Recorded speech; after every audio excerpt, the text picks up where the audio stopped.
Hlanzana omkhulu ezothwasa wahamba 6 months wayongena eMozambique emfuleni samkhohlwa 6 months ehambile. The day ezobuya kwenzeka isimanga eStandard ekhaya le kwangena inhlwathi esibayeni ekhaya.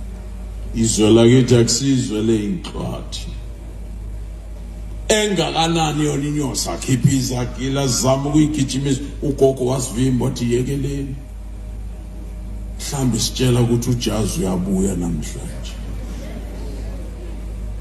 Nembela from 9, 10, 11, 2, 1, 3 kwathi ngo-4 waqhamuka uJazi nejazi lakhe.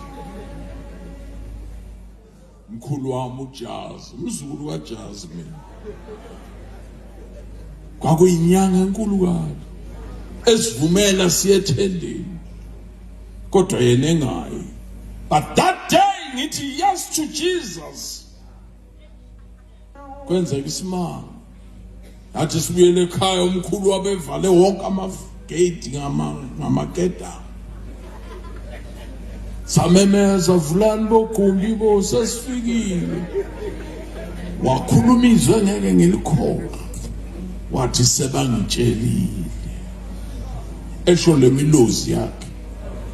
Sebangitshelile ukuthi lokho eniza nako kunamandla kunalokho.